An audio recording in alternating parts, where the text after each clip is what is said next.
Bonjour mes chers frères et sœurs dans le Seigneur. C'est encore moi, le révérend Jacques Dinabanza. J'ai un message pour vous, une petite exhortation intitulée en priant, ne multipliez pas de vaines paroles. En priant, ne multipliez pas de vaines paroles, sinon vous risquerez de vous perdre. Bana Nzambe ezana ba oyo ba bondelaka mais ba mona ki ba changeaka te. Pourquoi? Parce que ba biko bondela te. Oza obondela ozo sangisana oyo ezana ngotina moko te. Et conséquence prière na yo et que vous allez exaucer te. Prier c'est demander. Demander pour recevoir. Je reprends, prier c'est demander. Demander pour recevoir. Yamona ba bengaka prière. Oh boyo ko ba prière de vengeance, oh ba prière a boy na Bible ezate. Ba prière modèle des athées. Prier c'est demander. Senga bakopesa. Loba oyo lingi ponzamba sa na kati na yo. Mais ko sangisaka ba prière te ozu oyo ozu ko maloba ozu oyo tiki ozu kote otiki ba prière modèle wana Nzambe asepela nango te. Alors tozo tanga na Matthieu 6 7 à 8. Dans Matthieu 7 6 à 8 yo ne balobi. En priant, ne multipliez pas de vaines paroles comme les païens. Oh là là, nous obligés na bandela parce que nous avons besoin de Bible. Bible na tiki yango yezawana. Bob na osala na oyo ya deuxième message na opesa pour oyo nazo pesa titre mususu na petit titre mususu. Alors en priant, ne multipliez pas de vaines paroles comme les païens qui s'imaginent qu'à force de paroles ils seront exaucés. Ne les ressemblez pas, car votre Père sait de quoi vous avez besoin avant que vous le lui demandez. Ne kotango bandika kapo bana obondela, Nzambe ayebi déjà ba pensée na yo. Ayebi déjà nini yo lingi. Donc ko sangisa ba makambu ko sangisa ta sozo na kanda okoti na kanda. Prière na yo avoue comme pas Nzambe eleka na pa Satan. Soko leki Satan a priori Nzambe fa exaucer mo. Parce que Satan a ba prière o ezana ngo na ba péché na kati. Donc prière modèle wana ya ko bloquer ngo e ko legate. Oza ko sambela ozo tindela bato moto na Nouveau Testament biso ba chrétien biloko wana ezate parce que ezala Jésus-Christ ezala ba apôtre mutatinda moto azana été. Ozo tindela ba malédiction. Que ba malédiction nyonso botindela inga na zoki sebi nango. Moi na Nzambe a traité na ba démon te parce que na kati ya malédiction ba démon balaka. Donc un croyant né de nouveau à cause de la prière modèle wana te. Eza mawa mingi na landaka ba te belé qui se disent pasteur ndenge ba teyaka na monaka jamais bazola kisa bandimi ndenge mutako ko sambela. Ah pas dans le ministère soko yé. Un jour, so umeli muke après 3 séances na olbano bondela. Otala baninga bazo bondela la biyo bondela. So na moni ko bondela na yo eza ko sangisa. O mona nde baninga ba bondela ka yo pour bana ko changer. O ya ko remarquer que soko souffrira mingi na vie na yo. Ba souffrance one ba no diminuer ti esili parce que o yebi ko bondela. Ya ona mona ka diable atinda ka bino toujours pai ezali ke bat ba l'examino ma bondelité. Ba l'examino même ninga otanga Bible te. Eza mawa. Eza na bande ko musu ba kina église sans Bible. Accueilli courbé, azon pe courbé. En priant, ne multipliez pas de vaines paroles. Les non-chrétiens prient de la sorte, mais Dieu ne se laisse pas impressionner par la multiplication des paroles. Il préfère écouter les expressions sincères du cœur. En priant, ne multipliez pas de vaines paroles. Les non-chrétiens prient de la sorte, mais Dieu ne se laisse pas impressionner par la multiplication des paroles. il préfère écouter les expressions sincères du cœur. Nzambe akolinga koyoka o ezana munoko na yo, ozo ezana motema na yo. Ozo senga nini, olingi nini. Mais kolo mako bele misu ezanga tina, azana ko bezote yazana biza yoka yo olingi nini. Yangona balobi senga bakopesa. Mais ko sangisa makabe bele ezanga na tina, azana ko bezote.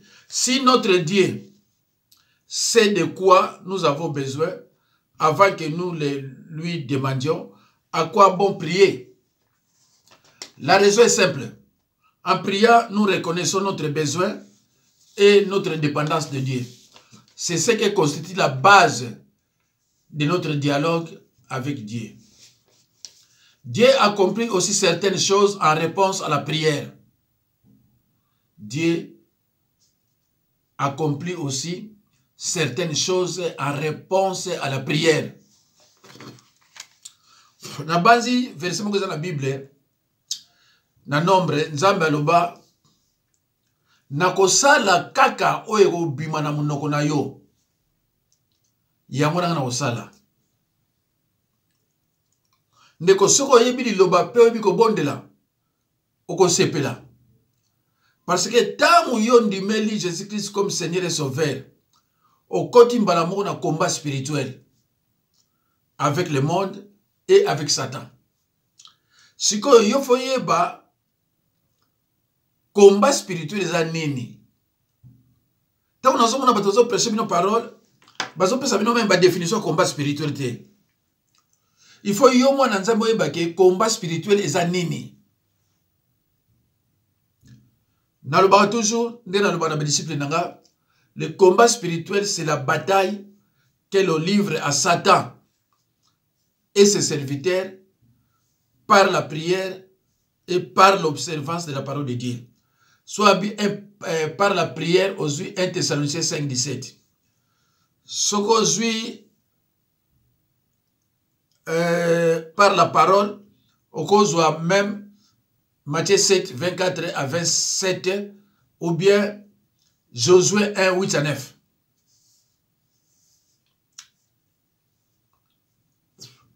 Ce qui yo yebi ko bondela tende ko bitumba o yo koti o bondela ondeni. Yo yebi ko bondela te, mais ce que bitumba o yo koti o bondela ondeni. Alors, voici toujours tanga sikoyo na Matthieu 6, 9 à 13. Voici donc comment vous devez prier. 9. Notre Père qui es aux cieux, que ton nom soit sanctifié. 10. Que ton règne vienne. Que ta volonté soit faite sur la terre comme au ciel. 11. Donne-nous aujourd'hui notre pain quotidien. 12. Pardonne-nous nos offenses, comme nous aussi nous pardonnons à ceux qui nous ont offensés. Pardonne-nous nos offenses, comme nous aussi nous pardonnons à ceux qui nous ont offensés. À ceux qui nous ont offensés. 13. Ne nous induis pas à tentation, mais délivre-nous du malin, car c'est à toi qu'appartiennent dans tous les siècles les règnes, la puissance et la gloire. Amen. Ndeko l'inete yo nazomona pezaka moi bien te pour prier on a sala ngote. Prier o eza modèle o Jésus Christ la kisaki ba bandimi ba disciple ndeni ba kobondela. Mais ça prière o yo ko zoate o tsango récitation te. Prier c'est demander senga o eza pana yo. O eza ka modèle Jésus apesaki ba pauvre pour ba yeba ba tchaka ba prière na ba sangisa te. Ya on a l'excès bon modèle oyo. Mais ça que yo so na ndako na yo o la récitation à prière oyo non. Ce qui ba yebisa bino te na église na bino eza chance na yebsio. Cette prière verset 9 à 13 a été donné aux disciples comme modèle pour élaborer leurs prières. Alors, frères et sœurs en Christ, lisons dans Daniel 9, 17 à 19. Tozotanga na Daniel, tozotanga osu na o nazo sala na osala susu. Alors, tous autant on a Daniel, livre de Daniel, Ancien Testament, 9, 17 et 19. 17. Maintenant donc, ô notre Dieu, écoute la prière et les supplications de ton serviteur. Et pour l'amour du Seigneur, fais briller ta face sur son sanctuaire dévasté. Ndeko, maintenant donc, ô notre Dieu, écoute la prière et les supplications. Awa Daniel azolo examino que prière est le mususu, supplication pèse le mususu. Prière est le mususu, mais supplication est jamais prière. Et ça passe bandeko ba mususu ba yebi angote. Et puis ça nga passe ton mona mutazo ngona ndako aye penza na YouTube pour prêcher batou. Azo prêcher batou net makamu basi bazo so bazemi, azo lo batou makamu zo passer na ndako na ye, azo ganga na makamu zanga tina, mais vraiment te ya pona ko changer batou. Et ça te. Et ça te. Mais si on tali batou bazo landaye, on lui vraiment les gens sont aveuglés. Et ma mingi pesa nga passer hein. Alors, il faut maintenant donc, oh Dieu, oh notre Dieu, écoute la prière et les supplications. Prier, c'est demander. Demander pour recevoir, disait Jésus-Christ à ses disciples. Quand vous avez senga, ozo senga. Kocha bakuma batute, mais senga pa nzambe olingi asala nini pona yo. Ozo senga nini pa nzambe pa nkolo, ozo senga nini. Supplication zanini, un cri venant du cœur lorsque la situation est presque désespérée. Obaniko senga, ponani kan zambe, ponani kanga, ponani passe à boiko silate. Si ça passe à il y a les supplications de Daniel, il y a Anne, il y a Ézéchias, bandimanga nyoso docteur nazolo bawe, ba yebi déjà makambo nyoso nazolo ba. Supplication à Daniel et Ali, supplication à Anne et Ali, supplication à Ézéchias, à Nabosana à Daniel, il y a Daniel à Ochamwa là-bas lundi ou bien mardi. Bon, mon supplication à Daniel. Ah, va dégo. Et ça peut s'en passer. Tant on a entendu la salle d'Anzambe, oh yo bino zo be la salle d'Anzambe. Mais tant on a les kamaté azote ya bino. Et puis, vous avez belé. Ah, ils ont fait ça parce quand même, mais comment vous avez le babilo à boyer? Hein? Net Moussou Nalanda qui, Marcelo Azoya, lorsque vous voulez te marier avec une fille, il faut d'abord les goûter. Tala, batne batonne belé. Batata na basi na bango na ba na bango. Donc, Moussa Nzambe, a outi kuna poya vous expliquer, batu, lo ba connerie.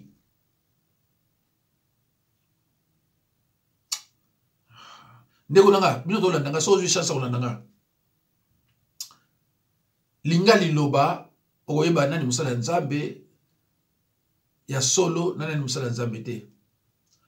So mon musala nzambe moko bazo landena bato ebele tikai. Luka oyo bazo landena bato muke. Na moni même na YouTube wa bato suba ibe côté ya bien, mais bato landena ba moke, lem suka 30, lem su 100. Mais yeyu azote ya mate ya malamu me bato occupé te. Mais si vous avez dit que vous avez dit que vous avez dit Denis Lessi, Ifonge, Nani, Nani, Marcelo, Nani, Oyo, Walesa, Mukuna. Ah, on ne peut pas faire bateau. Pourquoi vous avez un bateau? Parce que bateau là, nous sommes en attendant, les autres, bateau là, nous sommes attendant mon côté nzambe et bien qu'ils ont ça nzambe. Bilon de besoin bateau on attend on qui passe ça nzambe. Ça m'a ouais. Ndeko luko yeba li loba okoyeba ki wazana infantile wazana ayete dit. Luko yeba li loba. Il y a vous allez, vous partez dans vos églises courbées, vous retournez chez vous courbés. Parce que Matéa oyo utiko yoga kuna ça n'a rien à voir na parole de Dieu. 18. Mon Dieu, prête l'oreille et écoute. Ouvre les yeux et regarde nos ruines. Regarde la ville sur laquelle ton nom est invoqué. Car ce n'est pas à cause de notre justice que nous te présentons nos supplications. C'est à cause de grandes compassions. Supplication et que nous avons prière de demande, na prière d'intercession. Et si li. Et si li. Biloko musubino kasakisa ba prière net musuna muna kuno prière de vengeance. Ah, nzambe na. Pour nous sokana bana nzambe boyoko. Mais prière de vengeance c'est la raté. Prière de vengeance, prière de vengeance. Yo mwana nzambe ko la vengeance. Yo pe ozwa ngo bano la prière de vengeance alors que la Bible dit dans Hébreux 10:30 à moi la vengeance. Yo komi ko la vengeance. Yo komi ko tinda moto. Jésus les apôtres mutatina moto zate. Ba pasteur ya Bible ya Nouveau Testament mutatina moto alite. Yo komi kuna ozala noko. Ozala kitata mwasi. Ba prière oyo bandoki ba yeli bino. Bango ba yebi ke tango ozala prière ndenge na obika na ote. Mais obika to obika pourquoi? Parce que yo on la vengeance. Nzambe robi à moi la vengeance. Garde silence, ngana on venger pour na yo. Yo on la vengeance. Bande ko pona ni bona nakabati oyo. Bazana ba basala nzambe te parce que yo olingi ko yeba liloba te. Tanga na Actes des Apôtres 17:11. Soyez comme les chrétiens de Béret qui examinaient chaque fois les Écritures pour savoir si ce qu'on leur disait était exact. Dans la Bible, dans Actes 17:11, Bible est bien, Zala neti bango. Toute façon, après ce bon matin, il y a bazu Bible, allez, babani kotala. Est-ce que vous avez dit que vous avez dit que vous avez dit bino bolingi loko wana te. Bino bolingi mutu moko aye abanoko yebisa bino makambo yo lomide, soki na ba fere, soki na ba nani. Mais aloba kaza musala nzambe, abanoko yebisa bino makambo moko oyo ça n'a rien à voir na oyo zozela, mais osepeli po yo makambo lomide, makambo lomide ki no pa. Makambo ba fere on est que no pa yo mwana nzambe. Ndeko fome ba ke Satan atinda batu na ye na envoûtement ba ko distraire bino. Mais Bible zoloba bino tozolanda batu ndenge wana bozo commettre ba péché de participation oyo ko memayo na enfer. Tala Daniel 9:17-19. Tala lo sambo ya mutu. Mais eza accompagné na supplication. Supplication eza ko lela. Supplication eza ko lela. Et bah tu es belé, bah il que soit la prière nanda kunaye, azana ba problème, faut ça la peine supplication. Nzambe yo nzambe na mawa. Pona ni pasi o yangezo umela. Ndenge na o continuer ko glorifier yo kolo ce qui passe zo umela ka. Sala. Mutu mon côté à ça la supplication, à ça la prière na supplication a échoué. Mais botala ya Anne, botala ya Daniel, botala ya Ézéchias, bango nyonso baza ba réponse malamu. Soko moni musala nzambe na ba faute, yo kuto moni ba faute, mais kotala ka des sociétés, o tele pourquoi? O kotala ye pona nini, o kolanda ye pourquoi? Mais lukola moni ba twazo ke de belé. Bandoki bazo ke de belé kuna, yo pona ni bandoki. Bando maintenant obela 10 ans. Yo mwana nzambe obela ka plus de 5 ans, plus de 10 ans. Vous avez nzambe te? Ah mais non. Yo mwana nzambe obela ka plus de 5 ans, plus de 10 ans. Non. Tika église wana. Yo mwana nzambe so obela to balanda ko na bamboa na biloko mo boye. So aucune église. Moins d'une année, c'est tout. Moins de 3 mois, on a un changement. Moins de 3 mois. Pas d'anga bayaka on a moi sur la balade de délivrance moins de 2 semaines avant on a déjà changement que non awa ça va parce que na like ça yo lilo banenge zali na relation ni au bord de là On nous l'extra l'air, pas un mouton boye, parce que ça y est apôtre, kingandi, pour va bénir apôtre, les yosu, et le gozo changé au kangaminaye. Moi, j'ai toujours dit à mes disciples, ne soyez pas mes fanatiques. Regardez. Soyez les fanatiques de la parole. De la parole est dit, quand c'est la fanatique n'a pas été. Ah, ça passe, hein. Alors,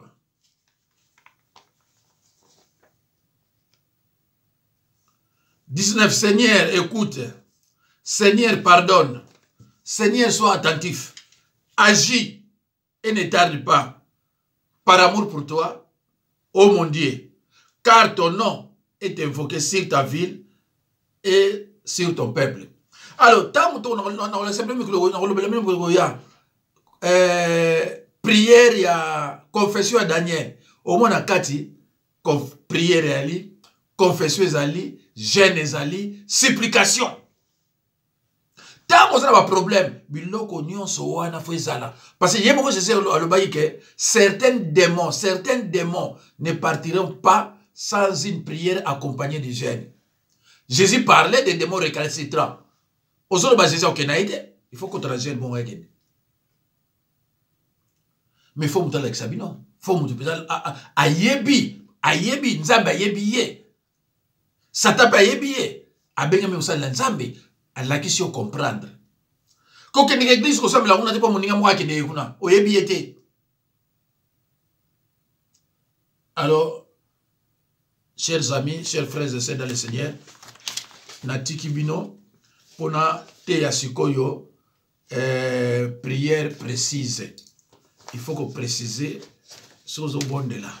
Mais il y a la batebele ba yebite. Alors nasa la vidéo mususu pona yango soko landi yango ndeko oza mwana nzambe soko panzi yango te oza mwana nzambe te oza égoïste ou pas momate soko zui eloko aboye yo esepelisi panzi yango na 10 personnes même 20 personnes parmi bango omona yo ko changer même 2 nzambe ko pambola yo ozo zela pambola yo na pamboli bana yo. Merci beaucoup, à tout de suite.